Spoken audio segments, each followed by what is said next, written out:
Basta, Ito, ayos lang. ayos pa rin yung ano niya. Ayos pa rin yung pag ano mo, paningin. Ano yan siya? Hindi na makakita. Hindi na po siya nakakakita. Malabo na siya. Hindi malabo. Ito mga ma'am sir, binalikan natin po kahit paano mabigyan natin konting tulong kasi baguhan na akong vlogger po. Ito medyo ano na kasi malaki na. Mahigit na raw to 1 taon. Anong naramdaman mo? Pumayat ka na no? Ito sobrang payat na niya mo po. Sobrang payat na sa naramdaman niya kasi sobrang laki na kasi yung ano niya. Bigat. Sobrang bigat, sobrang laki na no? Hindi pala pwede tanggalin matulog. Talaga makaano yan siya. Sulit kasi.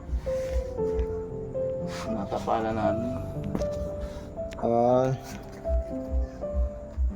Ito po talagang ang bigat talagang pasaanin sa ano niya po sa dumapo sa kanyang karamdaman. Ito sobrang laki na. Ito ma'am sir oh. Talagang ano po, napakalaki na talaga. Ito sobrang payat na niya oh. Kaya tinatakpak ako na ano.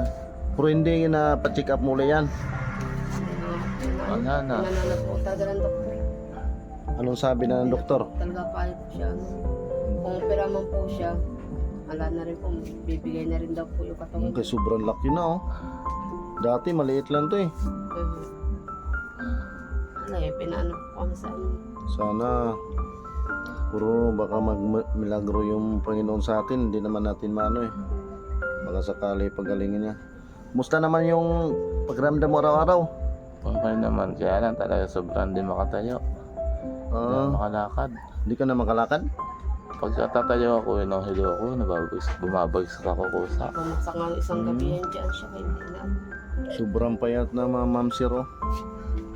Talagang ano na po. Ano na lang payo ng doktor? Eh, lalo po kat kay mo siya. Lalo na rin po, hindi na siya kaya ano. Hindi na kaya daw ano yan. Gusto kaya mo ako, kaya na. Bibigay na rin daw po talaga siya pag kinay mo siya. Pero kumusta naman yung pang pangaraw-araw? Ito. Kahit paano pa rin po nakakaano ano pa. Yung mga bigay-bigay din ng mga ano. Mga kamag-anak nyo, kapitbahay. Kung malapit lang sana kayo sa amin sa BC kasi ako. Yung mga po lagi Kung malapit lang kayo. Wala nang problema. Lagi nga namin na, Tuwing linggo, punta ka lang sa akin. lagi nga namin napapanood yun. Kundi, i-message mo ako para mapunta ko kasi busy kasi ako araw-araw. Kasi siya maiwanan, kaya wala pong mag-aasikaso. Ito, may manalangin lang tayo lagi sa Panginoon. Baka kung sa pagalingin ba, hindi na daw makakita mga ma'am sir yung ano niya. Talagang malabo, tsaka hindi na basta siya makatayo. Ito, may bigay ko sa'yo, pasensyahin mo na. Ito, pasensyahin mo itong bigas na ano. Oo, 5 kilo binili ko yan. Tsaka ito, makatulong to sa rami, tanggapin mo, 500. Pasensyahin mo na. Kung siswertehin lang ko sa pagbablog, yan lang ang pangako ko, unahin ko yung katulad sa inyo. Kasi kami sa Bisaya talagang isang kahig, isang tuka lang kami.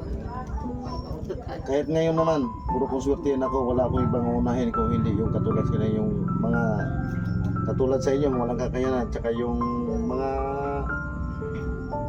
hirap talaga sa buhay. Yan ang ano ko eh, yung mission sa buhay ko nga makatulong ako kahit isang mahirap lang ako. Ito may, yan, tanggapin na ito, may isda rin nga ibigay ko sa inyo. Nalangin lang tayo lagi sa Panginoon. Salamat. Walang, Ang bagay ito. walang ano man, Sa labas na. ganun na lang. Ito mga ma'am sir, talagang hindi na siya makatayo po. Sana. Lumalaki yung sugat niya din sa ano. Sobrang laki na yung ano niya doon sa leeg. Talagang laki na pala no. Dati maliit lang yan. Ano lang yun, nakagaya po na lang. Ano lang yun. Tama-tama ako ito. May... Ay, grabe na pala. Ano lang po siya noon. Dito sa Pag ano. wala, pag wala niyan, ano siya. Sobrang laki na pala. Kung di siya malalagyan ng diaper. Ano pala nilalagay niyo dyan? Diaper eh. Nilinis ko lang po Sa ng ano. misis. Sobrang laki na no. Bulak, ayan. Nakikiano Buti lang ako ng bulak at saka alcohol sa ano. Buti yun, at paano, may pambili na kami ng ano. Oo, huwag kang magalala. Bulak. Pag ano, i-message mo lang ako para tuwing linggo ko sa'yo puntahan. Na, hindi lang kami mag-ano, kami medyo gabi na. Ako sige. Salamat salamat. Oo, walang anuman. Manalangin lang talaga. Salamat po siya. Oo. Ingat po kayo palagi. Oo. Sige, hanggang dito lang po. Salamat. Maraming